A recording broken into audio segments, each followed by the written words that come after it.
Hi guys, it was Man500 here, back with another video. Sitting here, digging out some old stuff that I used to have. This probably looks pretty familiar to you from my last knife review, or one of my last knife reviews, the Cold Steel Voyager. Just a little exercise book that I have some different notes in. I had my mass shooting notes are there, that video that I did a while ago about the elementary school that got shot out there, that in Connecticut or wherever it was. So I got some stuff in here, but mostly I'm trying to keep to the knife stuff.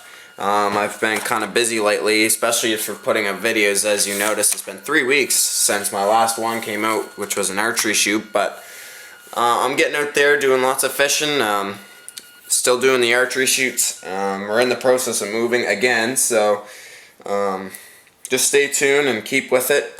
Thanks everybody. I reached 400 subscribers in a matter of weeks, which was shocking for me, especially since I did my last contest. So thanks for that. I didn't think that I would get there that fast, but I guess I did. So thanks to everybody. Once again, I'm sorry. I know I haven't done a lot of videos lately, but here we are. We're back. I know you guys enjoy seeing me outside and out and about, but it's good to come in every now and again, especially with the weather that we've been having lately, and do a knife review. And of course I have my Spyderco page flipped open, and I'm gonna do another checklist. As you can see right there by the resilience, you can see by the title, and yes, I did get it. Now this did come at a cost. Money's tight as always, so I did have to part with the Voyager, but I sold it to a very good friend of mine, which I know he'll take care of it very well.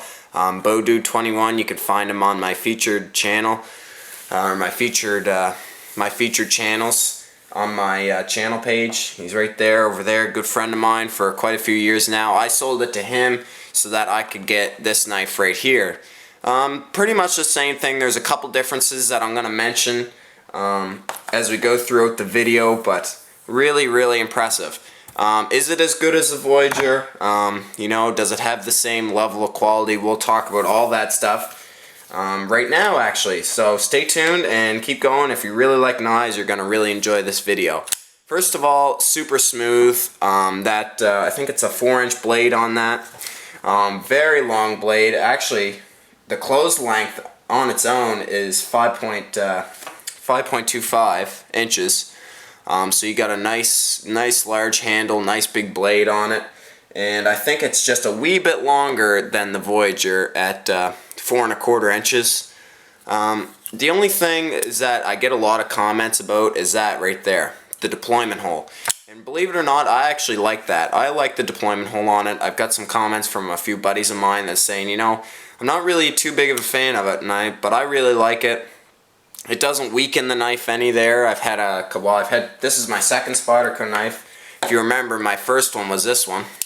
Still carrying this knife. This is the Manix 2. As you can see, it's got some more wear on it than before, but I said I wouldn't carry it because of that. It's just so beautiful, but I had to, so I started carrying it quite a bit more, but great knife. But as you can see, it doesn't weaken the knife any. And I've had a lot of comments about how that weakens the knife, but to be honest, I don't think it really does.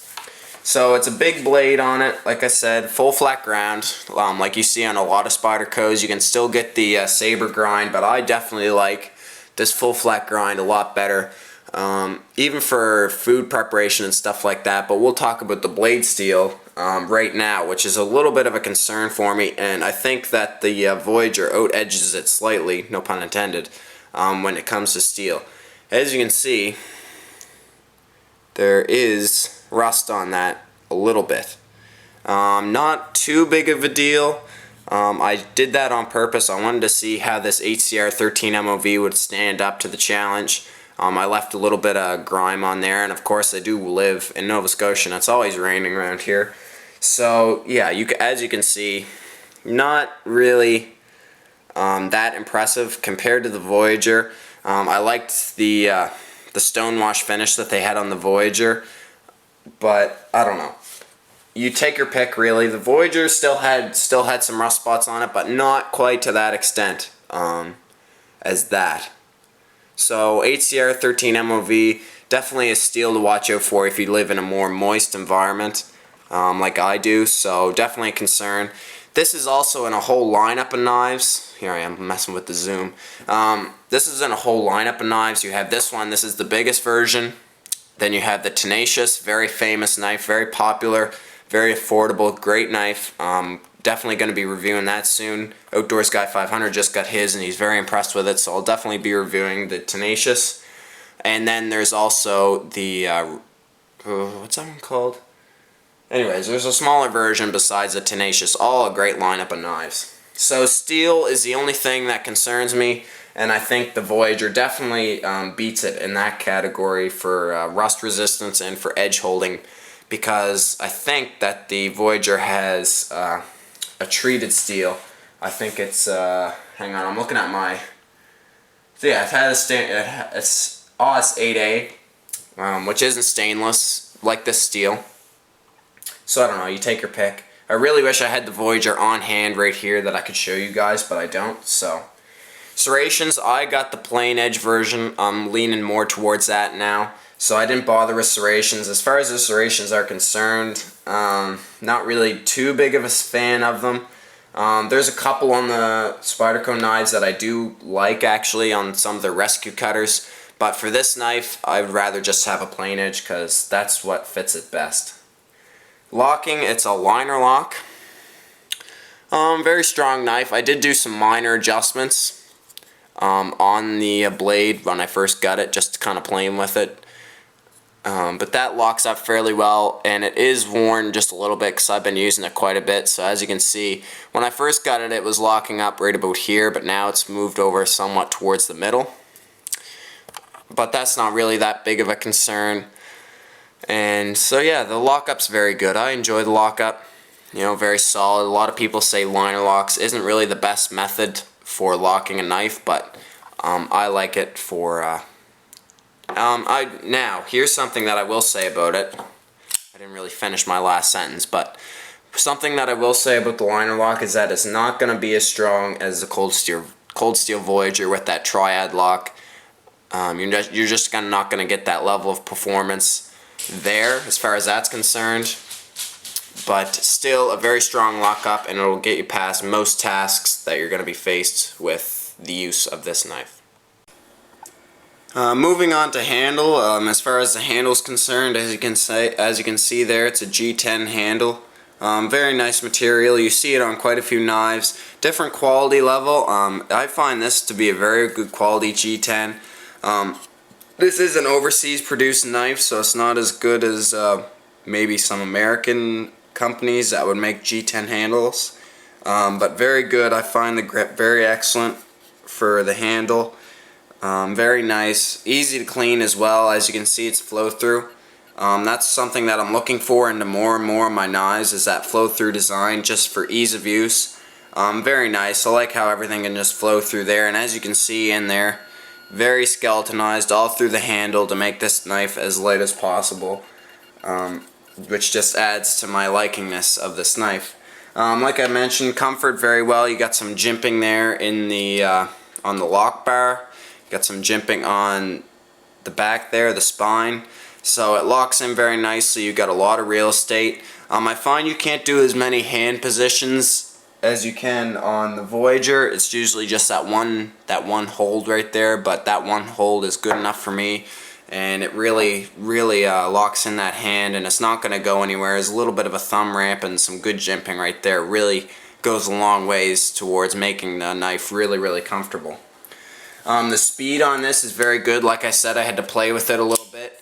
If you do adjust it on all knives, I'm not just talking about this one, I'm talking about most knives, is that pivot point right there is usually pretty precise. So you don't have to crank on it a whole lot, you just got to turn it ever so slightly. You don't really have to really crank down on that if you want to make it tighter or really make it looser. You don't really want to really unscrew that, or it's going to mess it up. So I did mess with that a little bit, but it does come out very fast. I actually find it a little bit smoother than my Manix 2.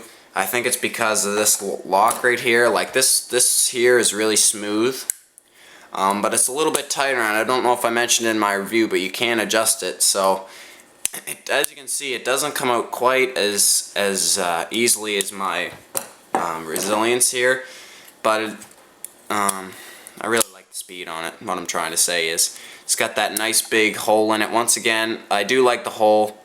Some people don't like it, they say, but like I said, I don't mind it so much. So speed is very good. It's very quick at a handle. Lockup, like I already said, is very, very solid. Pocket clip. The pocket clip is very well made. It is bright. It is not darkened. So if you want to darken it, either get the blackened version or do it yourself.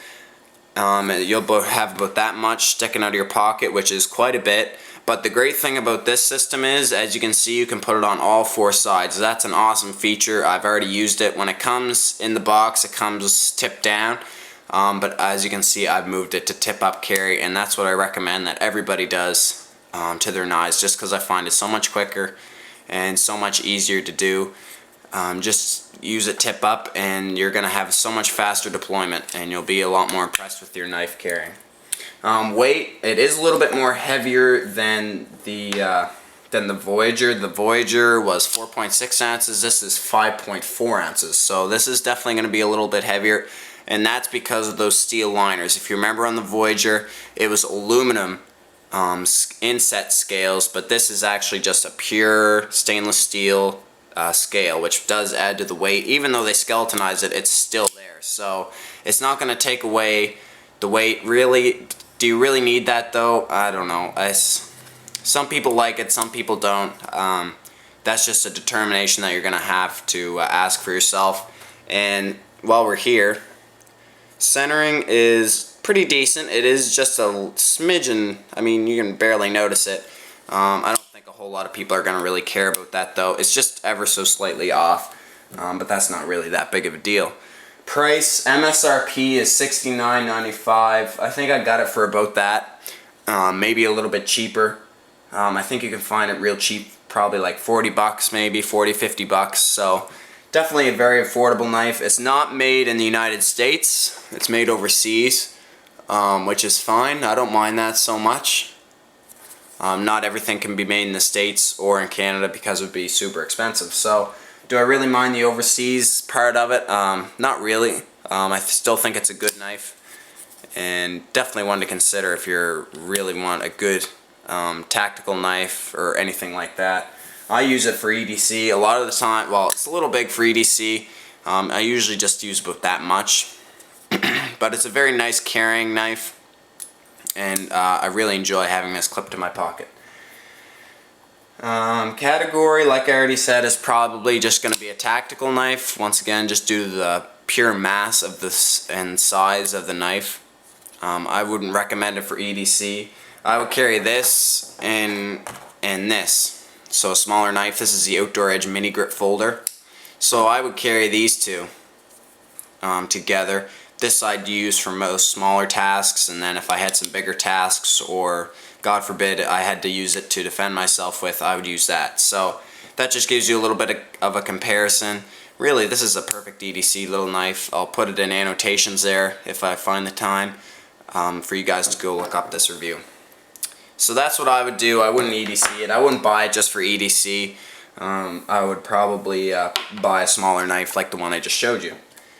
Blade options, like I said, I've been mentioning it this whole time. I sold it and probably get another one, but here's an option right here. This is of course the Buck Omni 12-point folder. So that's an option, a little bit more slower. It comes with a sheath, no pocket clip on it, but it's a good knife, very comfortable to use, good for woods crafting, and great camp knife this is. So that's definitely an option. And of course the Cold Steel Voyager, and those are really the only two big folders that I really have at this moment. I am thinking about getting another Voyager though, because I really love that knife. I just had to make a sacrifice to get the knife that you see on the table there. Extra features, not really a whole lot to mention. You do get a nice lanyard hole at the back there. Good size lanyard hole. Don't really use lanyards a whole lot. I use them once in a while, but not on that one. So that's a good size lanyard if you wanted to throw in a paracord something or others. You can definitely use it for that purpose. I'm just going to leave it blank for now, but a good option. Nice and big, and it does have a stainless steel ring in there to keep it nice and well done as well. So anyways guys, this was Man 500 here. That's about it for the Cold Steel Resilience. I've been waiting to put out this review for a long time. It's a huge knife. Great tactical folder, a little bit more heavier than the Voyager. I've been mentioning it the whole time. I still love it. It's a great knife, but this is also a great knife as well. So stay tuned for more videos. I know they're far and few between, but stay tuned. We got a lot more to come, and I'm planning on doing a whole lot of videos this summer. So keep watching and have a good day and stay tuned.